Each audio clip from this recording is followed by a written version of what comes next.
Hi guys, ஆண்டவராக இயேசுவின் நாமத்தில் இந்த சீரீஸ்க்கு உங்களை அன்புடன் வரவேற்கிறேன். இது என்ன சீரீஸ் அப்படிங்கிற கேள்வி உங்கள் மனதில் எழும்பலாம். வேதத்தை எளிதான முறையில் வாசிப்பது எப்படி? So how to read the Bible for beginners. இந்த காரியம் எனக்கு நான் டீன்ஸ் மினிஸ்ட்ரியில் ஈடுபடுறதுனால டீனேஜ் பசங்க கேட்கும்போது, ஆனால் பைபிள் நான் படிக்கிறேன்னா, ஆனால் எனக்கு என்னன்னு புரிய மாட்டேங்குது. ஏன்னா ரொம்ப அட்வான்ஸ்டான தமிழில் இருக்குது, அதில் சொல்ல வர கருத்துக்கள் என்னங்கிறது புரிய மாட்டேங்குது. சில நேரங்களில் கதை இருக்குது, அது இன்ட்ரெஸ்டிங்காக போகுது, ஆனால் அதுக்கப்புறம் ஒரு மாதிரி சீரியஸாக ஏதோ ஒரு காரியம் பேசுகிறாங்க, ஆனால் அது என்னென்னு எனக்கு புரிய மாட்டேங்குது அப்படின்னு நிறைய பேர் என்கிட்ட சொன்னாங்க. ஸோ எளிதான முறையில் வேதத்தை வாசிப்பது எப்படி அப்படிங்கிறத ஒரு சீரீஸாக எடுக்கலாமே அப்படிங்கிற ஒரு எண்ணத்தினால உருவானது தான் இந்த ப்ரோக்ராம். ஸோ இதற்கு வந்திருக்கிற அனைவரையும் இயேசுவின் நாமத்தில் வரவேற்கிறேன். முதலாவது நமக்கு வேதத்தை வாசிப்பது எப்படி அப்படிங்கிறது தெரியறதுக்கு முன்னாடி இந்த வேதம் அப்படின்னா என்னதுன்றது தெரிய வரணும். பொதுவாக ஒரு புக்கு நம்ம எடுத்துக்கிட்டோம் அப்படின்னா அதை ஒரே ஒரு ஆள் தான் எழுதியிருப்பாங்க, இல்லை அப்படின்னா அவர்களுக்கு துணையாக 2 பேர் 3 பேர் அந்த மாதிரி எழுதியிருப்பாங்க. ஆனால் வேதம் அப்படி அல்ல. It is a compilation of books, அதாவது புத்தகங்களின் தொகுப்பு தான் இந்த பரிசுத்த வேதாகமம்.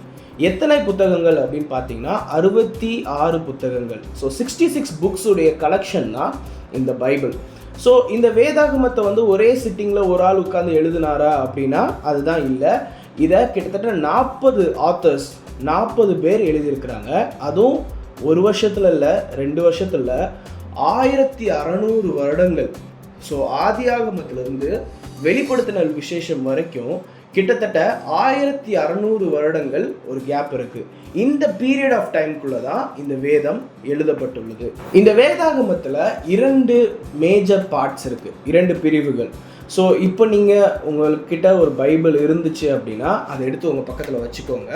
ஸோ தட் நான் சொல்ல உங்களுக்கு ரெஃபர் பண்ணுறதுக்கு ஈஸியாக இருக்கும். நீங்கள் திறந்து அந்த பகுதிகளை பார்க்கலாம்.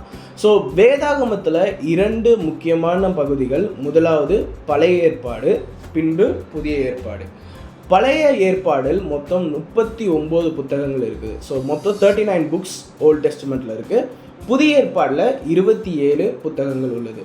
ஸோ இந்த பழைய ஏற்பாடு புதிய ஏற்பாடு இது 2 தொகுப்பு தான் இந்த பரிசுத்த வேதாகமம். பைபிள் மொத்தமுமே ஒரே மொழியில் எழுதப்பட்டதா அப்படிங்கிற கேள்விக்கும் பதில் என்ன? இல்லை.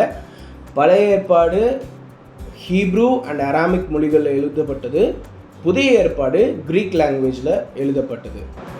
பழைய ஏற்பாடின் புத்தகங்கள் நம்ம ஃபஸ்ட்டு ஓல்ட் டெஸ்டமெண்ட்டை ஃபோக்கஸ் பண்ணலாம். ஸோ இப்போ நீங்கள் பைபிள் கையில் வச்சுருந்தீங்கன்னா அதில் ஃப்ரண்ட்டில் கண்டென்ட் பேஜ் அப்படின்னு சொல்லிட்டு ஒன்று இருக்கும். அதாவது இந்த புத்தகத்தில் என்னெல்லாம் இருக்குது அப்படிங்கிறத ஒரு தொகுப்பாக எழுதியிருப்பாங்க. ஸோ அந்த கண்டென்ட் பேஜுக்கு வந்தீங்க அப்படின்னா அதில் உங்களுக்கு பழைய ஏற்பாடு புதிய ஏற்பாடு அப்படிங்கிற அந்த 2 டிவிஷனுமே இருக்கும். ஸோ பழைய ஏற்பாடில் பார்த்தீங்கன்னா இந்த ஃபஸ்ட்டு 5 புக் இருக்குது பார்த்தீங்களா? ஆதியாகமம், யாத்ராகமம், லேவியராகமம், எண்ணாகமம், உபாகமம். இந்த ஃபஸ்ட்டு 5 புக்கை பஞ்சாகமம் அப்படின்வாங்க, பென்டாடியூக் அப்படி என்று சொல்லுவார்கள். ஸோ இந்த 5 புத்தகங்கள் மோசே எழுதின புத்தகங்கள். இது முக்கியமாக நியாயப்பிரமாண புத்தகங்கள், த புக் ஆஃப் லா அப்படின்னு சொல்லிட்டு சொல்லுவாங்க. யூதர்களுக்கு இந்த 5 புத்தகங்களும் ரொம்ப ரொம்ப முக்கியம். இதை தோரா அப்படின்னு சொல்லிட்டு யூதர்கள் சொல்லுவாங்க. ஸோ பழைய ஏற்பாடில் ஃபஸ்ட்டு 5 புக் என்ன அப்படிங்கிறத நம்ம பார்த்துட்டோம். அதற்கு அடுத்த 12 புத்தகங்கள் சரித்திர புத்தகங்கள் அப்படின்வாங்க, ஹிஸ்ட்ரி புக்ஸ். ஸோ நமக்கு யோசுவாவில் ஆரம்பித்து எஸ்தர் வரைக்கும் சரித்திர புத்தகங்கள், ஹிஸ்டாரிக்கல் புக்ஸ். ஸோ நீங்கள் மார்க் பண்ணி வச்சுக்கணுன்னா வச்சுக்கோங்க. அடுத்த 12 புத்தகங்கள் சரித்திர புஸ்தகங்கள், ஹிஸ்டாரிக் புக்ஸ். இதில் மோஸ்ட்லி நமக்கு கதைகள், அதாவது அந்த இஸ்ரவேல் தேசத்தில் என்ன நடந்தது, அந்த காலத்தில் அங்கே ஏரியாஸை எப்படி கவர்ன் பண்ணாங்க, இந்த மாதிரி நிறைய இன்ட்ரெஸ்டிங்கான போரை பற்றின நிறைய செய்திகள் வரும். இந்த மாதிரி நிறைய இன்ட்ரெஸ்டிங்கான ஸ்டோரிஸ் எல்லாமே அடுத்த 12 புத்தகங்களில் கொடுக்கப்பட்டுள்ளது. அதுக்கப்புறம் பார்த்தீங்கன்னா யோபுலேருந்து யோபு, சங்கீதம், நீதிமொழிகள், பிரசங்கி, உன்னத பாட்டு, அடுத்த ஒரு 5 வருது. இந்த 5ம் சங்கீத புத்தகங்கள், பொயட்டிக் புக்ஸ் அப்படின்னு சொல்லுவாங்க. இந்த 5 புத்தகங்களையும் பார்த்தீங்கன்னா ராகத்தோடு இருக்கிற பாடல்கள். அது தாவீது எழுதின, நம்ம எல்லாருக்குமே தெரியும் சங்கீதம்ங்கிறது தாவீது நிறைய எழுதியிருக்காரு. அதில் ஆனால் தாவீது மட்டும் எழுதலை. மோசேயுடைய சங்கீதம் இருக்குது, ஆசோப்புடைய சங்கீதம் இருக்குது, இந்த மாதிரி நிறைய பேருடைய சங்கீதங்கள் அதில் அடங்கியிருக்கு. ஆனால் மெஜாரிட்டியாக இந்த புத்தகங்கள் எல்லாம் ஒரு பாடல் வடிவில் இருக்கிற புத்தகங்கள் என்று சொல்லப்படுகிறது. இந்த பாடல் புத்தகங்களுக்கு அடுத்து நம்ம எது இருக்குது அப்படின்னு பார்த்தோம்னா 5 மேஜர் ப்ராஃபிட்ஸ், பெரிய தீர்க்கதரிசிகள் அப்படின்னு சொல்லுவாங்க. ஐசாயா, ஜெரமியா, லாமெண்டேஷன்ஸ், எசேக்கியேல் அண்ட் தானியேல். ஸோ ஏசாயா, எரேமியா, புலம்பல், எசேக்கியேல், தானியேல், இந்த 5 புத்தகங்கள் நீங்கள் மார்க் பண்ணி வச்சுக்கலாம். இது 5மே பெரிய தீர்க்கதரிசிகள், மேஜர் ப்ராஃபிட்ஸ் அவங்களுடைய புத்தகங்கள். அடுத்து அதை அடுத்த 12 புத்தகங்கள். ஸோ நமக்கு ஈஸியாக ஞாபகம் வச்சுக்கணும்னா 5, 12, 5, 5, 12 சிம்பிளாக நம்ம ஞாபகம் வச்சுக்கலாம். ஸோ 5 பெரிய தீர்க்கதரிசிகளுக்கு அடுத்து 12 சிறிய தீர்க்கதரிசிகள், ஸோ மைனர் ப்ராஃபிட்ஸ். இது யார்லேருந்து ஆரம்பிக்குது அப்படின்னா ஹோசியா, யோவேல், ஆமோஸ், ஒபதியா, யோனா, மீகா, நாகும், ஆபகுக், செப்பனியா, ஆகாய், சகரியா, மல்கியா. ஸோ மல்கியா வரைக்கும் இருக்கிற அந்த புக், அதாவது அதுதான் லாஸ்ட் புக்கு, பழைய ஏற்பாடுலே கடைசி புக் வரைக்கும். ஸோ இதை நீங்கள் எல்லாத்தையும் மார்க் பண்ணிவிட்டு நீங்கள் என்ன எழுதணும்னா இவை அனைத்தும் மைனர் ப்ராஃபிட்ஸ், அதாவது சிறிய தீர்க்கதரிசிகள். ஸோ நம்ம பழைய ஏற்பாடை ஈஸியாக பிரிச்சிடலாம். 5, 12, 5, 5, 12 இப்படி ஈஸியாக நம்ம செப்பரேட் பண்ணி வச்சிடலாம். இந்த ஒவ்வொரு தொகுப்புகளும் படிக்கிறதுக்கு டிஃப்ரெண்ட்டாக இருக்கும். ஸோ நம்ம மோசே எழுதின அந்த பென்டாட்டியூக் இல்லைனா தோரா பஞ்சாகமத்தை படிக்கும்போது அது ஒரு தோரணையில் இருக்கும். அதுக்கு அடுத்து ஹிஸ்ட்ரி புக்ஸ் படிக்கும்போது அது ஒரு தோரணையில் இருக்கும். பாடல்களை பற்றி படிக்கும்போது அது ஒரு தோரணையில் இருக்கும். தீர்க்கதரிசன புத்தகங்கள் படிக்கும்போது அது ஒரு தோரணையில் இருக்கும். ஆனால் வைடாக இந்த மாதிரி இருக்குது அப்படிங்கிறத தெரிந்து கொள்றதுக்கு இது நமக்கு யூஸ்ஃபுல்லாக இருக்கும். அடுத்ததாக புதிய ஏற்பாட்டுக்கு வரலாம். புதிய ஏற்பாடுல இந்த மாதிரி செப்பரேஷன் இருக்கா அப்படின்னு பார்த்தீங்கன்னா பழைய ஏற்பாடில் இருக்கிற அளவுக்கு நமக்கு காம்ப்ரஹென்சிவாக இல்லை. ஆனாலும் புதிய ஏற்பாடுலேயும் செப்பரேஷன்ஸ் இருக்குது. முதல் 4 புத்தகங்கள் புதிய ஏற்பாடில் மத்தேயு, மார்க்கு, லூக்கா, யோவான், Matthew, Mark, Luke and John, இந்த 4 புத்தகங்களும் காஸ்பிள்ஸ் அப்படி என்று சொல்லப்படுகிறது.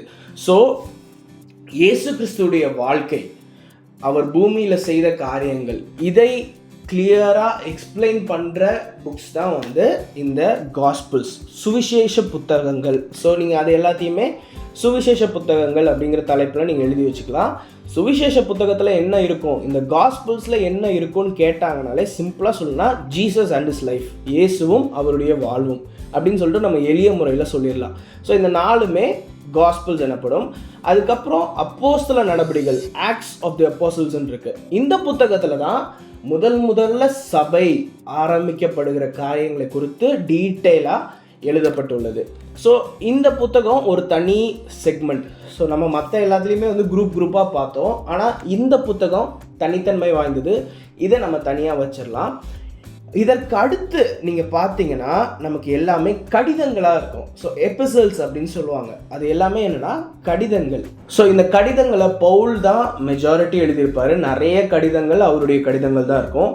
அது போக நமக்கு பேதுரு எழுதியிருப்பார், யோவான் எழுதியிருப்பார், யூதா எழுதியிருப்பார், இந்த மாதிரி பல பேர் எழுதியிருப்பாங்க. ஸோ அடுத்த 21 புத்தகங்கள் நமக்கு எங்கே ஆரம்பிக்குது, ரோமரில் ஆரம்பித்து யூதா வரைக்கும் நமக்கு கடிதங்கள், எபிசல்ஸ் அப்படின்னு சொல்லிட்டு நம்ம எழுதி வச்சுக்கலாம். கடைசியாக இருக்கிறது நம்ம எல்லாருக்கும் தெரிஞ்ச ரெவலேஷன், வெளிப்படுத்தின விசேஷம். இது அகெயின் ஒரு ஸ்பெஷலான புக். இதை நம்ம கடிதங்களோடு இணைக்க முடியுமா அப்படின்னா முடியாது. ஏன்னா இது ஒரு ரெவலேட்டரி புக், வெளிப்படுத்தல் அடங்கிய ஒரு புத்தகம் என்பதனால, கடைசி காலத்தில் நடக்கக்கூடிய காரியங்களை சொல்லுகிற ஒரு புத்தகம் என்பதனால இதை நம்ம தனியாக ஒரு கேட்டகரியாக வச்சுக்கலாம். ஸோ வெளிப்படுத்தின விசேஷம் மட்டும் தனியாக. ஸோ சிம்பிளாக நம்ம வந்து பழைய ஏற்பாடையும் புதிய ஏற்பாடையும் நம்ம டிவைட் பண்ணுறது எப்படி அப்படிங்கிறத பார்த்துட்டோம். இவ்வளோ தான் நமக்கு பைபிளில் இருக்குது. 66 புத்தகங்கள். இதில் ஒரு சிம்பிளாக நீங்கள் இந்த இண்டெக்ஸில் பார்த்தாலே தெரியும், உலகத்தின் ஆரம்பத்திலேருந்து உலகம் முடிகிற வரைக்கும் என்ன நடக்குது. So the starting and the ending of the earth வந்து ரொம்ப சிம்பிளாக 66 புத்தகங்களில் இந்த வேதத்தில் சொல்லப்பட்டிருக்கு. இந்த வேத புத்தகம் எதற்காக கொடுக்கப்பட்டுள்ளது அப்படிங்கிற ஒரு கேள்வி நம்ம எல்லாருக்குமே எழும்பும். ஸோ இதுக்கு வந்து நம்ம வேதத்துலேருந்தே ஒரு பதிலை பார்க்கலாம். 2 தீமோத்தேயு 3ஆம் அதிகாரம் 16ஆம் வசனம். அதெல்லாம் இப்போ பைபிள் கையில் வச்சுருக்கிறனால அப்படியே எடுத்துக்கோங்க. வேத வாக்கியங்கள் எல்லாம் தேவ ஆவியினால் அருளப்பட்டிருக்கிறது. தேவனுடைய மனுஷன் தேறினவனாகவும் எந்த நற்கிரியையும் செய்ய தகுதியுள்ளவனாகவும் இருக்கும்படியாக அவைகள் உபதேசத்திற்கும், கடிந்து கொள்ளுதலுக்கும், சீர்திருத்தலுக்கும், நீதியை படிப்புக்குதலுக்கும் பிரயோஜனமுள்ளவைகளாக இருக்கிறது. ஸோ வேத வாக்கியங்கள் எல்லாம் நான் முன்னாடியே சொன்னது மாதிரி 40 எழுத்தாளர்கள் மூலமாக எழுதப்பட்ட இந்த வேத புத்தகம் எல்லாம் தேவ ஆவியினால் அருளப்பட்டிருக்குது. ஸோ என்னதான் நம்ம மனிதர்கள் எழுதின ஒரு காரியம் என்று எடுத்துக்கொண்டாலும் அதற்கான இன்ஸ்பிரேஷன் தேவனிடத்திலிருந்து வந்தது. இங்கிலீஷில் இது நல்ல ஒரு வேர்டு இருக்கும், காட் இன்ஸ்பயர்டு அப்படின்ற ஒரு வார்த்தை இருக்கும். ஸோ இவைகள் எல்லாமே நம்ம மனிதர்கள் எழுதின காரியம் என்று எடுத்துக்கொண்டாலும் தேவ ஆவியானவரின் உணர்த்துதலினால எழுதப்பட்டது. ஏன்னா நீங்கள் வேதம் முழுவதும் பார்த்தா ஒரு யூனிஃபைடு தீம் இருக்கும். அது சாதாரணமாக மக்கள் எல்லாமே, இப்போ இதை எழுதினவங்க ஒரே ஏரியாவில் இருந்த மக்களான்னு கேட்டால் கூட இல்லை. ஒருவர் இஸ்ரேல்லேருந்து எழுதுவார், ஒருத்தர் எஜிப்துலேருந்து எழுதுவார், ஒருத்தர் அசிரியாவிலேருந்து எழுதுவார், ஒருத்தர் நினிவேலேருந்து எழுதுவார். ஸோ ஒரே ஏரியாவில் ஒரே காலகட்டத்தில் வாழ்ந்த மக்களால் எழுதப்படவில்லை என்றாலும் இந்த முழு வேதமும் ஒரே காரியத்தை குறித்து பேசுகிறது. ஸோ அப்படி தேவனிடத்துலேருந்து பிரிக்கப்பட்ட மனுஷன் எப்படி தேவனிடத்தில் மறுபடியும் சேர்றான், அதற்கு இயேசு எப்படி ஒரு பாலமாக விளங்குகிறார் என்பதை குறித்து மிக அழகாக இந்த ஆதியாகமத்திலேருந்து வெளிப்படுத்தின விசேஷத்துக்குள்ள இந்த வேதம் பேசுது. ஸோ இந்த ஒரு காரியம் தேவனுடைய ஒரு இடர்பாடு இல்லாமல் கண்டிப்பாக பாசிபிள் இல்லை. அதனால் வேத வாக்கியத்தில் இருக்கிற எல்லா வார்த்தைகளும் தேவனால் அருளப்பட்டது என்பதை நம்ம விசுவாசிக்கணும். அது மட்டும் இல்லாமல் இது எதற்காக கொடுக்கப்பட்டுள்ளது என்றால் உபதேசத்திற்கும், கடிந்து கொள்ளுதலுக்கும், சீர்திருத்தலுக்கும், நீதியை படிப்பித்தலுக்கும். ஸோ ஃபஸ்ட்டு இதுதான் சரியான பாதை என்று உபதேசிப்பதற்கு, அதுக்கப்புறம் நீங்கள் தவறான பாதையில் செல்லுகிறீர்கள் என்றால் அதை பற்றி கடிந்து கொள்றதுக்கும், அதுக்கப்புறம் நீ தப்பான பாதையிலேருந்து எப்படி சரி பண்ணணும், ஸோ சீர்திருத்துதல் அப்படிங்கிற காரியத்தை எப்படி செய்யணுங்கிறதுக்காக, அண்ட் கடைசியாக நீதியை படிப்புத்துதல், நீங்கள் மறுபடியும் சீர் பொருந்தி அங்கேருந்து இன்னும் பெட்டராக எப்படி நீங்கள் வாழ்கிறதுங்கிறதுக்கான வழிமுறை. ஸோ ஒரு ஹோலிஸ்டிக்காக ஒரு மனிதனுடைய வாழ்க்கையை எப்படி வாழ வேண்டும் என்பதை வேதம் அழகாக கற்றுத்தருகிறது. அது மாத்திரமல்ல, இந்த வேத புத்தகம் ஒரு கண்ணாடி போன்றது. அதாவது நம்ம லைஃப்பில் ஏதாச்சும் ஒரு காரியங்களை செஞ்சுருப்போம், நம்ம லைஃப்பில் எது சரி எது தப்புன்னு தெரியாத சூழ்நிலைகள் கூட இருக்கும். ஆனால் இந்த வேத புத்தகத்துக்கு முன்னால் நம்ம போய் நிற்கும் பொழுது இது ஒரு கண்ணாடி மாதிரி செயல்படும். பைபிள் ரீடிங் ப்ராக்டிஸ் ரொம்ப இம்பார்ட்டண்ட், ரொம்ப ரொம்ப முக்கியம்னு சொல்கிறதுக்கு ஒரு முதன்மையான காரணம் என்ன அப்படின்னா, இது நம்ம வாசிக்கும் பொழுது ஜீவனுள்ள வார்த்தையாக இருக்கிற இந்த வேதம் நம்மளை ஒரு ஸ்கேன் பண்ணி ரிப்போர்ட் கொடுக்குற மாதிரி பண்ணிடும். அதாவது நீ எப்படி இருக்கன்றத ஒரு கண்ணாடி முன்னாடி நிற்கும் பொழுது அது உங்களுக்கு விக்கு வச்சு லிப்ஸ்டிக் போட்டெல்லாம் காமிக்காது. நீங்கள் எப்படி இருக்கிறீங்களோ அதே மாதிரி காமிக்கும். அதே போல தான் இந்த வேதமும். இதை வாசிக்கும் பொழுது நாம் எந்த நிலையில் இருக்கிறோமோ ஜஸ்ட் ஆஸ் வி ஆர் இந்த வேதம் காண்பிக்கக்கூடியதாக இருக்குது. ஸோ இதனால தான் daily Bible meditation is very important அப்படின்னு சொல்லுவாங்க. ஏன்னா தினமும் நம்ம எப்படி இருக்கிறோம், நம்மளுடைய ஆவிக்குரிய மனிதன் எப்படி இருக்கிறான் அப்படின்னு தெரிஞ்சுக்கிறதுக்கு இந்த வேதத்தை படிக்கிறது very important practice. Okay, introduction கொடுத்தாச்சு. இப்போது இந்த வேதத்தை எப்படி வாசிக்கிறது? நம்ம ரட்சிக்கப்பட்ட புதுசில் இருக்கிற எல்லாருமே அட்லீஸ்ட் ஒரு வாட்டியாச்சும் பைபிளை ஃபுல்லாக வாசித்து முடிச்சிடணும்னு எஃபர்ட் எடுத்திருப்போம். ஆனால் மோஸ்ட் ஆஃப் த டைம் ஏதாச்சும் ஒரு இடத்துல அது ஸ்டக் ஆகி நின்றோம். எனக்கு பர்சனலாக பார்க்கும் பொழுது நான் புதிய ஏற்பாடு படிக்கும் போது எனக்கு பிரச்சனையே இல்லை. வேகமாக வாசிச்சிட்டேன், எனக்கு புரியுதோ புரியலையோ நான் பாட்டுக்கு வேகமாக வாசிச்சிட்டேன். ஆனால் இந்த வெளிப்படுத்தல் விசேஷம் வரும் பொழுது நான் ஸ்டக் ஆகிட்டேன்.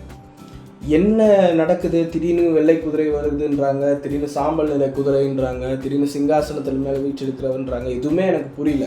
ஸோ நான் அங்கே ஸ்டக் ஆகிட்டேன். சரி, ஓகே, நம்ம பழைய ஏற்பாடுக்கு போகலாம் அப்படின்னும் போது ஆதியாகமம் கொஞ்சம் இன்ட்ரெஸ்டிங்காக இருந்தது. யாத்திராகமம் வந்தபோது ஓகே நல்லா ஜாலியாக போகுது அப்படின்ற மாதிரி இருந்துச்சு. லேவியராகமம் வரும்போது கம்ப்ளீட்டாக ஸ்டக் ஆகிட்டேன். ஏன்னா அதில் என்னென்னமோ விதிமுறைகள் அது இது இந்த மாதிரி தான் கட்டப்படணும் அது இதுன்னு சொல்கிறாங்க, ஒன்றுமே புரியலையே அப்படின்னு சொல்லிட்டு அங்கே ஸ்டக் ஆகிட்டேன். ஸோ எல்லாருமே நம்ம வேதத்தை வாசிக்கும் பொழுது முதல் முறை வாசிக்கிற அந்த காரியத்தில் ஆண்டவர் பேசுகிற தருணங்கள் இருந்தாலும் நம்ம என்ன வாசிக்கிறோம் அப்படிங்கிறது நிறைய நேரத்தில் நம்ம புரிஞ்சுக்கிறது இல்லை. ஸோ இந்த வீடியோ, இந்த சீரீஸுடைய நோக்கம் என்ன அப்படின்னா, நம்ம படிக்கிற காரியம் என்னங்கிறத நம்ம புரிஞ்சு அதுலேருந்து ஆண்டவர் என்ன சொல்ல வராருங்கிறத கற்றுக்கிறது மட்டும் இல்லாமல் அதை என் வாழ்க்கையில் நான் எப்படி அப்ளை பண்ண முடியும் அப்படிங்கிறதையும் நம்ம தெரிஞ்சுக்கிறது தான் இந்த சீரீஸுடைய நோக்கம். ஸோ இதில் நம்ம முதலாவதாக இந்த வேதத்தை எப்படி வாசிக்கிறது அப்படிங்கிறத குறித்து சில ப்ராக்டிக்கலான காரியங்களை பார்க்கலாம். ஸோ இந்த சீரீஸ் நீங்கள் ஆரம்பிக்கிறீங்க அப்படின்னா இதில் ஒவ்வொரு நாளும் என்ன வேத பகுதியை வாசிக்க வேண்டும், அந்த வேத பகுதியில் இருக்கிற கரு என்ன, அதோடைய main plot or the main meaning of the passage என்னன்றதை நம்ம பார்ப்போம். அது மட்டும் இல்லாமல் அதில் இருக்கிற என்னென்ன காரியங்கள் சொல்லப்பட்டிருக்குது அப்படிங்கிறதையும் நம்ம எக்ஸ்டென்சிவாக பார்ப்போம். ஸோ ஒவ்வொரு நாளும் நம்ம வேதத்தை எந்தெந்த பகுதிகளில் வாசிக்க வேண்டும். இப்போ நம்ம ஃபஸ்ட்டு இந்த சீரீஸ் எதுலேருந்து ஆரம்பிக்க போகிறோம்னா மத்தேயுலேருந்து ஆரம்பிக்க போகிறோம்.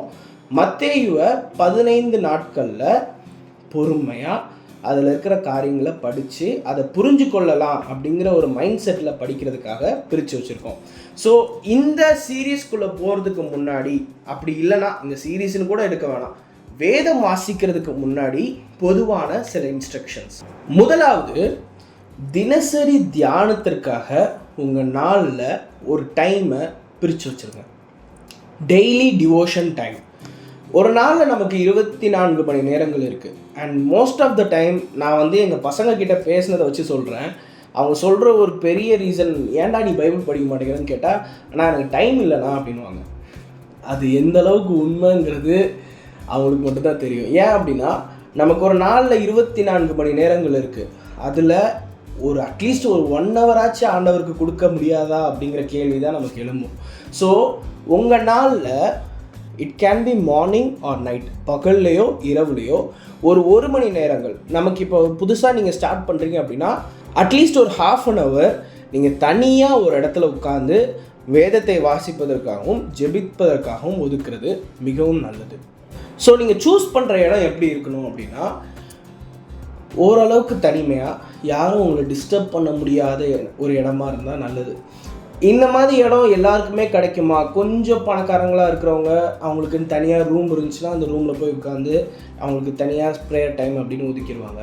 ஆனால் அந்த மாதிரி வசதிகள் இல்லாதப்போ என்ன பண்ணலாம் அப்படின்னா, மொட்டை மாடி இருந்ததுன்னா it is a very good place. மொட்டை மாடியில் போய் உட்காந்து நம்ம ஜெபம் பண்ணி பைபிள் வாசிக்கலாம். அப்படி இல்லைன்னா வீட்டில் இருக்கவங்க கிட்ட அவங்க எழும்புகிற நேரத்தை கேட்டுக்கலாம். ஸோ 6 மணிக்கு எழும்புவாங்க அப்படின்னா நம்ம ஒரு 5 மணிக்கு எழும்பி நம்ம ஜெப வேலையும் வேத வாசிப்பையும் வச்சுக்கலாம். ப்ராக்டிக்கலாக ஒவ்வொருத்தர் லைஃப்லேயும் உங்களுக்கு ஒரு டைம் இருக்கும். கண்டிப்பாக அந்த டைமில் நீங்கள் நினச்சிங்கன்னா தனியாக உட்காந்து உங்களால் வேதத்தை வாசிக்க முடியும், தனியாக உட்காந்து ஜெபம் பண்ண முடியும். அந்த நேரம், அந்த டைம் என்னங்கிறத நீங்கள் கண்டுபிடித்து ரெகுலராக அந்த டைமை தேவனுக்காக ஒதுக்கி வைங்க. It is a very good discipline. அது ஒரு நல்ல பழக்கம். இதில் காலையில் பண்ணுறது பெட்டரா, நைட்டு பண்ணுறது பெட்டரான்னு நிறைய கேள்விகள் வரலாம். காலையில் பண்ணுறதுக்கு நிறைய பெனிஃபிட்ஸ் இருக்குது. ஏன்னா நம்ம மூளை ஃப்ரெஷ்ஷாக இருக்கும். நிறைய ஒரு நாளுடைய சுமைகள் எதுவும் நம்மளுடைய மைண்டில் இருக்காது. ஏன்னா இப்போது நீங்கள் ஸ்கூலுக்கு போகிறீங்க அப்படின்னா உங்களை டீச்சர் திட்டாங்க அப்படின்னா அந்த அப்செட்டாக மைண்ட் இருக்கும்போது நீங்கள் போய் உட்காந்து பைபிள் முன்னாடி உட்காந்தா ஆல்ரெடி ஒன்றும் புரியலன்னு சொல்கிறது இன்னும் புரியாமல் போயிடும். நீங்கள் வேலைக்கு போகிறீங்க, உங்கள் பாஸ் உங்களை திட்டாங்க, இல்லைனா உங்களுக்கு ஒரு ஃபைனான்ஷியல் நீடு வருது அப்படின்னும் போது உங்கள் பிரெயின் அதிக ஓவர்லோட் ஆகிட்டு நைட்டு போய் நீங்கள் உட்காரும் பொழுது உங்களால் கவனம் செலுத்த முடியாது, கான்சன்ட்ரேஷன் இருக்காது. ஸோ அதனால தான் என்ன சொல்லுவாங்க அப்படின்னா, அதிகாலையில் எந்திரிச்சு ஜெபம் பண்ணணும், வேதம் வாசிக்கணும்னு சொல்லுவாங்க. அண்ட் ஆல்சோ அஃப்கோர்ஸ் நமக்கு வேத வசனம் இருக்குது. அதிகாலையில் என்னை தேடுகிறவர்கள் என்னை கண்டடைவார்கள் என்ற வேத வசனமும் நமக்கு இருக்குது. பட் உங்களுடைய நேரத்தை நீங்கள் எப்படி ஆண்டவருக்கு கொடுக்குறீங்கன்றது உங்கள் கையில் இருக்குது. ஸோ உங்களுக்கு நீங்கள் நல்லா டைம் எடுத்து ரிலாக்ஸாக நைட்டு தான் உட்காந்து உங்களால் பண்ண முடியும்னா தாராளமாக கோ ஹெட், நைட் உட்காந்து உங்களுடைய டிவோஷன் டைம் வச்சுக்கோங்க. என்னுடைய பர்சனல் லைஃப்பில் நான் வேதத்தை வாசிக்கிறதுக்கு முன்னாடி ஒரு சின்ன ஜெபத்தை செய்துட்டு நான் எப்போவுமே ஆரம்பிப்பேன். அது என்னென்னா, ஆண்டவரே உமது வேதத்தில் உள்ள அதிசயங்களை காணும்படி என் கண்களை திறந்தருளும். இது சங்கீதம் 119:18 Psalms 119 and verse 18 இருக்குது. இந்த ஒரு ஜெபத்தை செஞ்சுட்டு ஒரு நிமிடம் இல்லைனா ஒரு 2 நிமிடம் அமைதலாக ஆண்டவருடைய சமூகத்தில் உட்காந்துருப்பேன்.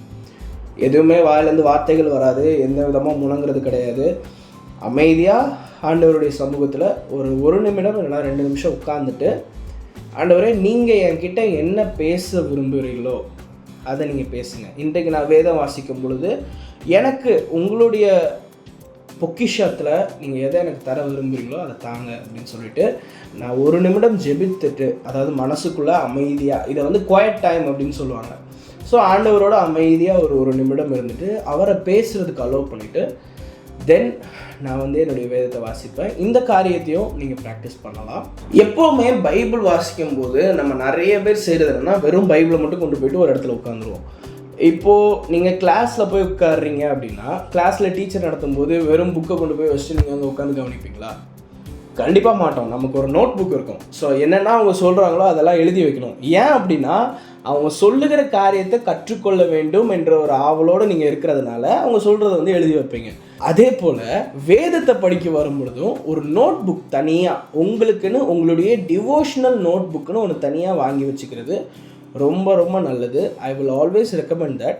ஸோ தனியாக ஒரு நோட், அதை வந்து வேறு எதுக்குமே பயன்படுத்தக்கூடாது, வேறு எந்த காரியத்துக்குமே பயன்படுத்தக்கூடாது. நீங்கள் வேதம் வாசிக்க போகிறீங்கன்னு முடிவு பண்ணிட்டீங்கன்னா உடனே பைபிளையும் அந்த நோட்டையும் எடுத்துகிட்டு பக்கத்தில் வச்சுட்டு நீங்கள் பாட்டுக்கு உங்களுடைய பைபிள் ரீடிங்கை ஸ்டார்ட் பண்ணிடலாம். ஓகே, ஸோ நோட் வச்சாச்சு. அடுத்து பைபிள் ரீட் பண்ணும் பொழுது இப்போ ஒரு வசனம் உங்களுக்கு ரொம்ப பிடிச்சிருக்கு அப்படின்னா அதை ஹைலைட் பண்ணுறது நீங்கள் பெனில் இல்லைனா ஒரு ஸ்கெட்சில் பண்ணிங்கன்னா என்ன ப்ராப்ளம் ஆகுனா, பைபிளோட அடுத்த பேஜில் அந்த கரைகள் உருவாகும். அதனால் நான் வேக்ஸ் ஹைலைட்டர் அப்படின்னு ஒன்று இருக்கும். ஸோ இதை நீங்கள் பயன்படுத்தும் பொழுது இந்த பேஜில் நீங்கள் கலர் பண்ணுறீங்க அப்படின்னா அது அடுத்த பேஜில் அதோடைய அந்த ஹைலைட் வந்து தெரியாது. ஸோ அந்த வேக்ஸ் ஹைலைட்டர் வந்து நீங்கள் உங்களுக்கு என்ன கலர்லாம் பிடிக்குமோ அந்த கலரில் வாங்கி வச்சுக்கலாம். அதுக்கப்புறம் ஒரு பென் வாங்கி வச்சுக்கோங்க. பென் எதுக்கு அப்படின்னா நோட்டில் எழுதுறதுக்கு. அகெயின் நீங்கள் பைபிளில் எழுதுறதுக்கு கொஞ்சம் திக்கான ஒரு பைபிளாக இருந்துச்சுன்னா நீங்கள் பென் வச்சே எழுதிடலாம். அப்படி இல்லை, உங்கள் பைபிளுடைய பேஜஸ் வந்து ரொம்ப லைட்டாக இருக்குன்னா பைபிளில் நீங்கள் பென் யூஸ் பண்ணுறத விட அந்த நோட் புக்கில் ஆண்டவர் ஏதாச்சும் ஒரு காரியம் பேசியிருந்தால் அதை நீங்கள் எழுதி வைப்பீங்கள்ல, ஸோ அதில் நீங்கள் பென் யூஸ் பண்ணிக்கலாம். அப்படி இல்லை ப்ரோ, என்னால் அவ்வளோ பெரிய ஹைலைட்டர்லாம் அஃபோர்ட் பண்ண முடியாது, என்னால் பென்லாம் அஃபோர்ட் பண்ண முடியாதுன்னா ஒன்றும் பிரச்சனையே இல்லை. ஒரு பென்சில் ஒரு எரேசர் போதும். பென்சில் வச்சு பைபிளில் எழுதுறது பின்னாடி இம்ப்ரின்ஸ் உருவாக்காது. அது மட்டும் இல்லாமல் நீங்கள் ஏதாச்சும் தப்பு பண்ணியிருந்தீங்கன்னா ஈஸியாக ரப்பரை வச்சு எரேஸ் பண்ணிடலாம். அண்ட் நீங்கள் நோட்டில் வந்து எல்லாத்தையும் எழுதி வைக்கிறதுக்கும் உங்களுடைய பென்சிலை பயன்படுத்தி கொள்ளலாம். ஸோ இந்த நோட்டு சும்மா எழுதிட்டு அது முடிச்சதுக்கப்புறம் ஒரு இடத்துல தூக்கி போடுறதுக்காக இல்லை, நீங்கள் படித்து உங்களுக்கு புரிஞ்ச காரியங்களை நீங்கள் எழுதிக்கோங்க. ஸோ இந்த நோட்டையும் ரொம்ப பத்திரமா வச்சுக்கோங்க.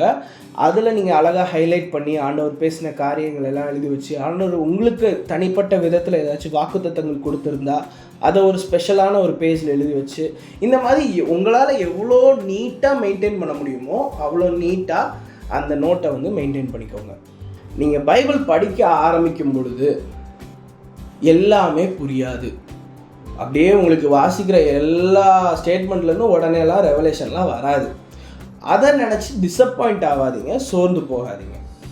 ஆண்டவர் அழகாக எந்த காரியத்தை கொண்டும் பேசக்கூடியவர். ஏன்னா இந்த வார்த்தைகள் ஜீவன் உள்ளது. வேத வாக்கியங்கள் எல்லாம் தேவ ஆவியினால் அருளப்பட்டது என்பதால் இவைகள் அனைத்துமே ஜீவனுள்ள வார்த்தைகள். ஸோ உங்களுடைய லைஃப் சிச்சுவேஷனுக்கு ஏற்ற வார்த்தைகள் ஆண்டவரால் கண்டிப்பாக இதிலிருந்து பேச முடியும். ஸோ உங்கள் டெய்லி டிவோஷன் டைமில் ஈஸியாக பைபிள் புரியணும் அப்படிங்கிறதுக்காக ஒரு ப்ராக்டிஸ் நான் சொல்லிக் கொடுக்குறேன். 3 கேள்விகள் கேளு. முதல் கேள்வி, நீங்கள் படித்த அந்த பேசேஜுடைய அர்த்தம் என்ன? ஸோ இப்போ வந்து சகேயுவே கீழே இறங்கி வா அப்படிங்கிற ஒரு சம்பவமாக இருந்துச்சுன்னா அதில் என்ன காரியம் இயேசு கிறிஸ்து பண்ணுறாரு? ஸோ அந்த பேசேஜுடைய அர்த்தம் என்ன? இயேசு அந்த இடத்துல என்ன சொல்ல வராரு? அதை கண்டுபிடிக்க ட்ரை பண்ணுங்கள். ஃபஸ்ட்டு விஷயம். 2வது, இந்த வாக்கியத்தின் மூலமாக ஆண்டவர் என்கிட்ட என்ன சொல்ல விரும்புகிறார்? So personal ஆக்குங்க. ஃபஸ்ட்டு பைபிளில் அந்த சம்பவம் என்ன நடந்துச்சோ அதை அப்படியே படித்து, ஓகே இதில் இயேசு இதை செய்கிறாரு அப்படின்னு நம்ம சொல்லலாம். ஸோ சகேயுடைய கேஸ் நம்ம எடுத்துக்கிட்டோன்னா, பாவியாக இருக்கிற ஒரு மனுஷன் கவர்மெண்ட் பொசிஷனை யூஸ் பண்ணி மக்களை ஏமாத்துகிற ஒரு ஆளாக இருந்தாலும் இயேசு அவனை பார்த்து அவனை சந்தித்து அவன் வாழ்க்கைக்குள்ளே வராரு. அவர் வாழ்க்கைக்குள்ளே வரும் பொழுது அவனுடைய வாழ்க்கை மாற்றம் அடையுது. இதுதான் வந்து பிப்ளிக்கல் ட்ரூத். ஸோ வேதத்தின் அடிப்படையில் சொல்லப்பட்ட காரியங்களில் என்ன இருக்குது, அதோடைய மீனிங் என்ன அப்படிங்கிறத கண்டுபிடிங்க ஃபர்ஸ்ட்.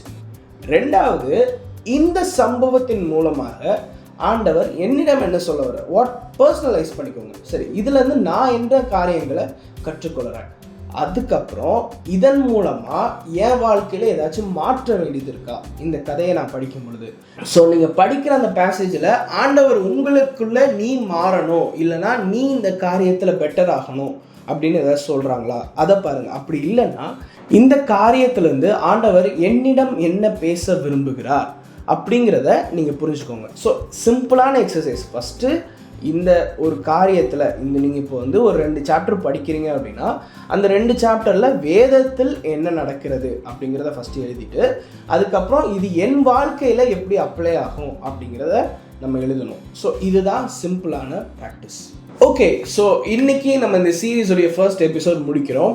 இதில் நான் ஒரு ப்ரீஃப் இன்ட்ரடக்ஷன், வேதத்தை குறித்த ஒரு இன்ட்ரடக்ஷன் நான் கொடுத்துருக்கேன். நம்ம நெக்ஸ்ட் செஷன்லேருந்து பைபிள் ரீடிங்குள்ளே ப்ராப்பர் போகிறோம்.